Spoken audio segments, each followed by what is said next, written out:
Current চলে যায় কেমন লাগে বলেন তো? এই যে হলো আমার বিষয়। হ্যালো, আসসালামু আলাইকুম। আমি তাবাসসুমিতি আজকে নতুন ভিডিও নিয়ে আবার হাজির হয়ে গেলাম সরস্বতী পুজোর মেকআপ নিয়ে। খুবই ইজি, খুব সহজে মেকআপটা করেছি। আর যে ঠান্ডা পড়েছে, মেকআপ তো দূরের কথা, হাত পা পুরোই কাঁপছিল আমার যখন মেকআপ করি। এই তো আমি সবার প্রথমে সিম্পল একটা ময়শ্চারাইজার দিয়ে সেলার দিয়ে আমি আমার চোখের নিচে, তারপর যেগুলোতে আমার হাইড করতে হবে সেগুলোতে আমি একটু করে কনসিলারটা দিয়ে, তারপরে আমি আমার ডাবল সাভেনের ফাউন্ডেশনটা দিয়ে স্কিনটাকে ভালো মতো ফাউন্ডেশনটা করে নিলাম। তারপর আবার কিস বিউটির কনসিলার দিয়ে আমার চোখের নিচে একটু ডার্ক সার্কেল আছে, তো সেখানে আমি দিয়ে নিলাম। এরই মধ্যে কারেন্টটা চলে গেছে, অনেক মেজাজটা খারাপ হয়ে গিয়েছিল। এর এত লোডশেডিং হয়েছে শীতের দিনে, বুঝতেছি না, কিছুক্ষণ পর পর কারেন্ট চলে যায়। তারপরে আমি আমার ছেলের ট্যাব দিয়ে এই ভিডিওটা সম্পূর্ণ করেছি। একটা লিপস্টিক দিয়ে আমি আমার ব্লাশ অন করে নিয়েছি। ইদানিং আমার এটা অনেক পছন্দ হয়েছে, মানে আমি এখন বেশিরভাগই সময়ে তাড়াহুড়া যখন মেকআপ করি তখন আমি আমার লিপস্টিক দিয়ে ব্লাশ অনটা করে নিই। অনেক পিঙ্ক লাগে, দেখতে অনেক বেশি ভালো লাগে। এরই মধ্যে আমার একটা কম্প্যাক্ট পাউডার দিয়ে আমি আমার চোখের নিচটাকে সেট করে নিচ্ছি। মুখের আউটার সাইডগুলোতেও শিবানার প্যালেটটা দিয়ে আমি কন্ট্রোলিং করে নিচ্ছি।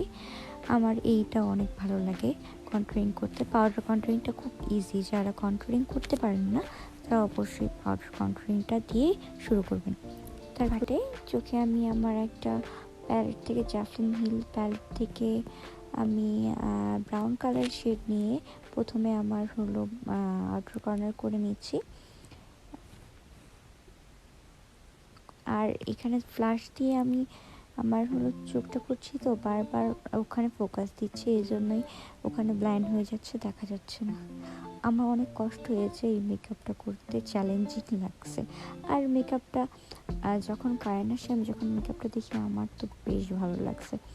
তারপরে আমি এই যে ব্রাউনের নিচে আমি গোল্ডেন কালারের শেডও দিয়ে গ্লিটার দিয়ে আমি আমার ইয়েটাকে কর্নারটা ঠিক করে নিয়েছি। এই তো তারপর হালকা একটু ব্ল্যাক স্মোকি টাইপের করার চেষ্টা করছি যেন দেখতে ভালো লাগে। হ্যাঁ, ব্ল্যাকটা দেওয়ার পরে কিন্তু লুকটা একদমই চেঞ্জ হয়ে যায়, অনেক সুন্দর লাগে। তো ব্ল্যাকটা দেওয়ার পরে আমার লুকটা দেখবেন আস্তে আস্তে এখানে ভালো মতো বোঝা যাচ্ছে না কারণ কারেন্ট ছিল না। তারপর আমার চোখটা করা শেষ, তারপর আমি একটা হোয়াইট কাজল দিয়ে আমার মেকআপটা শেষ করি। এরই মধ্যে আবার কারেন্ট চলে এসেছে। তারপরে আমি আমার হালকা যেগুলো ঠিক করার সেগুলো আমি ঠিক করছিলাম। পুজোর জন্য কিন্তু একদমই ইজি একটা লুক। যারা ভাবছেন যে কি লুক করবেন, তারা এই লুকটা করতে পারেন, অনেক ইজি। শিবানা প্যালেট থেকে আমি ব্লাশ অন করে নিলাম, হাইলাইটার করে নিলাম। হাইলাইটিং করতে আমার খুব ভালো লাগে, হাইলাইটার আমার অনেক পছন্দের একটা পার্ট। আর হাইলাইটার দিলে মুখটা অনেক গ্লো করে, এই জন্যই আমার মনে হয় বেশি ভালো লাগে। তারপর হাইলাইটার দেওয়া শেষ হওয়ার পরে আমি আমার লিপটা করে নিলাম একটা নুড কালার লিপস্টিক দিয়ে। তারপরে একটু গ্লসিও করে নিয়েছি। আমার ফুল অ্যান্ড ফাইনাল লুক যদি আপনাদের ভালো লাগে অবশ্যই কমেন্ট করে সাবস্ক্রাইব করে আমার পাশে থাকবেন। আজকের মতো এইটুকুই, বাই বাই।